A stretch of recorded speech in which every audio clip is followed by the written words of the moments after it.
Alright, Shalom. First and foremost, I'm going to start this lesson off by giving all the praise, honor, and glory to Yahweh, Ba'ashem, Yahweh Shai, Ba'ashem, Rakakwadash. Double honor to your apostles and elders of Great Millstone. Honors to our brothers who are fervently preaching the word in sincerity and in faith. Shalom to the sincere Akwath, and Shalom to the scattered Israelites who are amongst these heathen nations and look like these heathens. Now, this lesson is going to be based on the issues between the U.S. and Canada, because there has been some friction happening, particularly with Trump being in office. He's just been pissing off everybody. And honestly, that's the Lord putting the spirit on Trump to basically alienate the U.S. from the rest of the world. Because ever since Trump got in office, he's just been going around just disrespecting everybody, all these other world leaders, and everyone is just starting to just move away from dealing with the U.S. And, Trump being an Edomite in all his pride and arrogance, he really thinks that the U.S. can stand on its own in the world economy. And it's like, it can't. The U.S. does not produce enough to stand on its own. So all the nonsense that he's doing, it's just hurting the U.S. And all his mindless little followers, they're going along with it because they don't realize how destructive the way that he talks and the things that he does ultimately is. And, through the Spirit, I'm going to read this article, get some precepts, and Lord's will you edify. It says Trump threatens new Canada tariffs over fires sending filthy air into U.S. cities. His President Donald Trump has threatened to impose new tariffs on Canada after hundreds of wildfires have left much of the northern U.S. covered by a blanket of smoke. The threat follows complaints by U.S. lawmakers over the wildfires and Ontario's Premier Doug Ford asking the U.S. to send support to fight the fires rather than complain. The United States is being unnecessarily invaded by filthy, polluted, and unhealthy air, Trump says, threatening to impose new levies over Canada's willful negligence. And that's hilarious, considering that here in the U.S. they still spray chemtrails in the air. And they poison the people. But yet, they'll sit here and try to act like they're on some moral high ground. And that the U.S. is just some pure place where the air is just so clean. And now because of Canada's wildfires, the air is filthy and polluted and unhealthy, as if it hasn't always been like that since this devil colonized this country. And also, it's very disrespectful for Trump to be talking about Canada that way, considering that when California had those massive fires a couple of years back, Canada sent some firefighters over here to help. And so did Mexico. But yet, now that Canada is asking for help from the U.S., Trump is like, no, it's their problem. They should handle it themselves. Like, this is why so many people hate the U.S., because look at how Trump is moving. When the U.S. is going through something, he asks for help. Just like how he was asking for all of the U.S.'s allies to aid in this illegal war that the U.S. along with Israel started. But now that his allies need his help, he doesn't want to help them.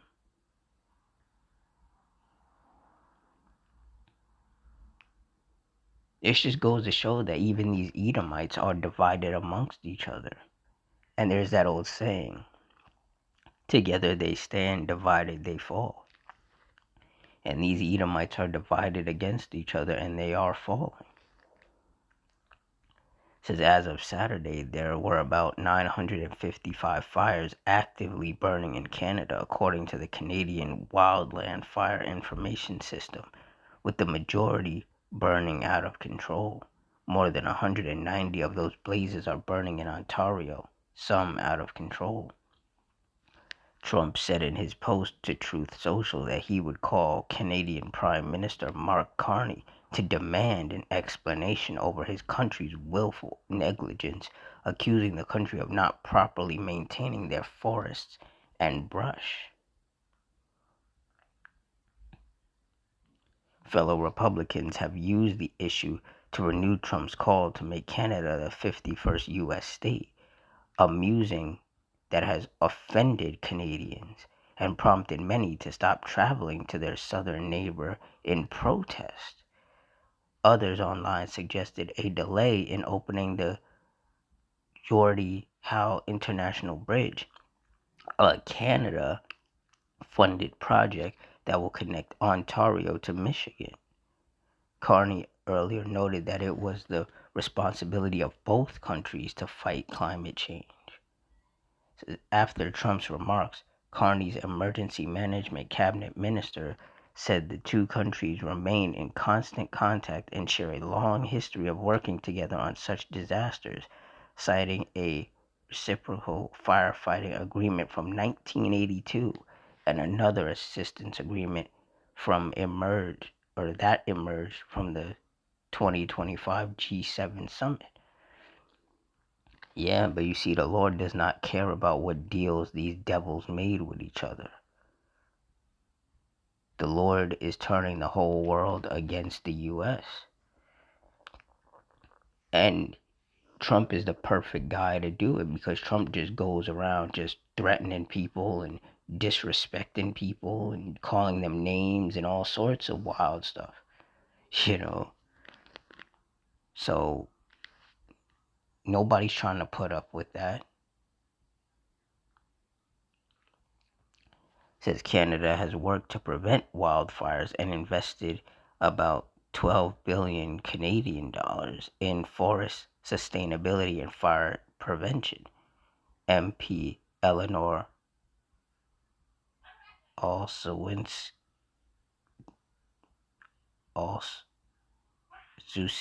said in a statement.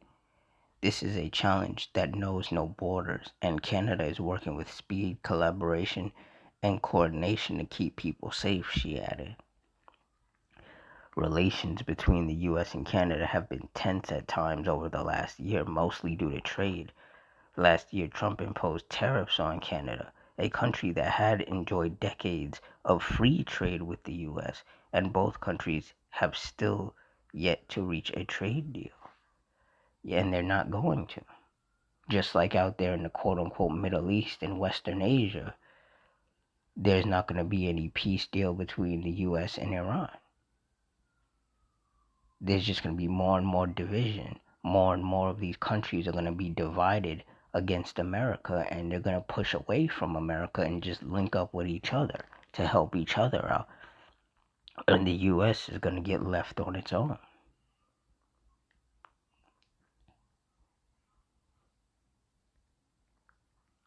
Ecclesiasticus 14:5. He that is evil to himself, to whom will he be good? He shall not take pleasure in his goods. And this is referring, particularly to Esau, because look at how Esau treats other Edomites. Because the Canadian government is ran by Edomites, just like the U.S. government is ran by Edomites. So you would think that, because they're both Edomites, they'd be on the same page and want to help each other out.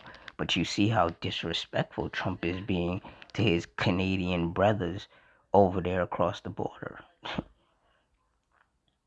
So if he's treating his own people like that, then why do Israelites, so-called blacks, Hispanics, and Native American people think that this so-called white man is going to treat them any better?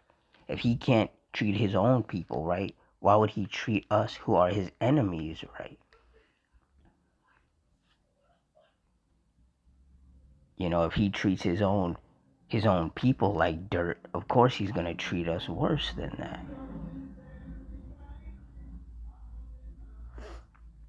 Luke 12:51, suppose ye that I am come to give peace on earth? I tell you nay, but rather division. And that's clearly what's happening. Everyone is being divided against America, against the United States, I should say. And Trump is like the main catalyst for that, because that man is just renegade. He's renegade, he's reckless. He doesn't care, man. He talks about America first, but yet everything that he's doing is doing damage to the US and not helping. He is definitely doing more harm than good. And like I said earlier, his mindless little followers, they'll say, "Oh yeah, Trump is doing great."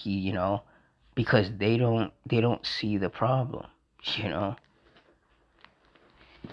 And then when the US gets left on its own to fight its own wildfires and deal with other crises,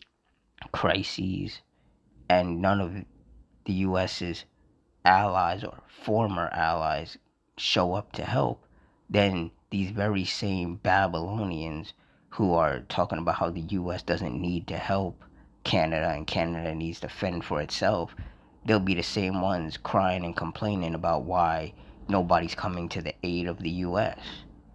It's one of those rules for thee, but not for me. I don't have to help you, but if I need your help, you're obligated to help me type of mindset. And that's that pride and arrogance that a lot of Americans have. And the whole world hates that. And that's why most people, in most countries, they don't like it when people from the US come to their country. Because these Americans, these Babylonians, they don't know how to act. They're too arrogant, they're too proud, they're too entitled. They're very disrespectful. Nobody wants to be around them. Even here in the US, people don't want to be around each other because of that same reason. The pride and the arrogance and the entitlement. It's like Americans are tired of themselves. So imagine how the rest of the world feels.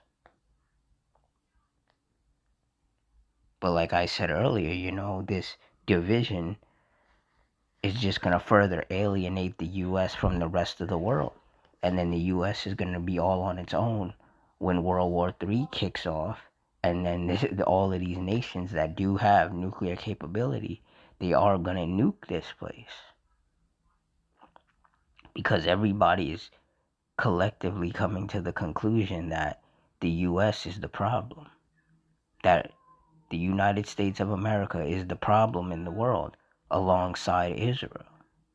So both of them are going to get nuked. Because everyone's like, well, okay, we need to just wipe them out. Because like, everyone's just tired. Everyone's tired of the US, bro. Everybody is tired of Trump and Netanyahu and their constant BS. But see, the Lord, he's tired of Edomites altogether, regardless of where they are. So they're all going down. It's just that the US and Israel are going to catch the worst of it. In the sense of, when World War III kicks off and those nukes get launched. But hey, this division amongst these Edomites, or between these Edomites, is a beautiful thing to see. Because they cheered it on. They cheer on when our people are divided against each other and going, and killing each other. So now we're going to do the same. We're going to cheer it on as their alliance collapses. And they continue to make threats against each other and hurt each other. Because we know that that's just signs of their inevitable downfall.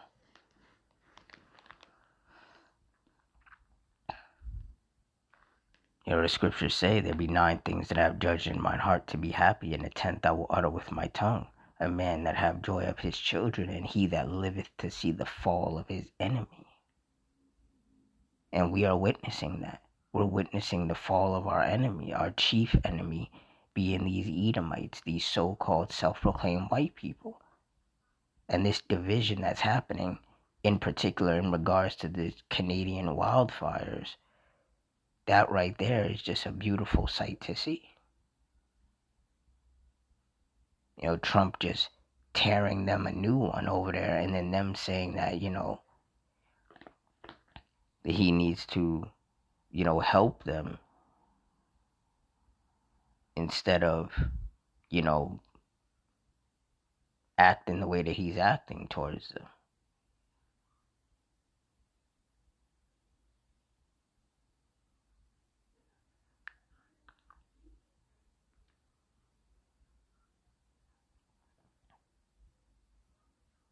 Like it says here, the threat follows complaints by U.S. lawmakers over the wildfires, and Ontario's Premier Doug Ford asking the U.S. to send support to fight the fires rather than complain. You got these simple-minded Edomites over here talking about, yeah, let's make Canada a whole nother country, the 51st state, and the Canadians rightfully are finding that incredibly disrespectful. And they're like, hey, that bridge that's supposed to be being built to help both of our economies with, trade back and forth. Yeah, well, how about we just don't do that? And, like, it's getting serious. It is getting very serious. And it's just beautiful to see. It's beautiful to see the U.S.'s longtime allies, basically just splitting from dealing with the U.S. because there really are no benefits to dealing with this place. Trump just wants everything done his way, and he doesn't want to help you. He just wants you to help him, and that's not how an alliance works. It's supposed to be a two-way street, but it's not. With Trump in office, everything is a one-way street where he's the one who 100% will benefit. And everybody's getting real sick of that. So it's just some very beautiful times that we live in. The Wadi Yahweh Shim Shai for allowing those of us of the hopeful elect to be alive and to have the wisdom, knowledge, and understanding to know what's going on and to understand what this means for us ultimately. So with that, I'm going to wrap it up here. In closing, I want to give all the praise, honor, and glory unto Yahweh Bahashim Yahweh Shai Bahashim Rakakudash, the Wadi Yahweh Bahashim Yahweh Shai, for putting the spirit on me to do this lesson. Double honors to the apostles and elders, a great millstone. Honors to other brothers who are fervently preaching the word in sincerity and in faith. Shalom to the sincere Akwath, and shalom to the scattered Israelites who are amongst these heathen nations and look like these heathens. Hope you all stay strong, stay safe, stay fervent, stay circumspect, stay prayed up. Adawan Ratazah. Till next time, Shalom.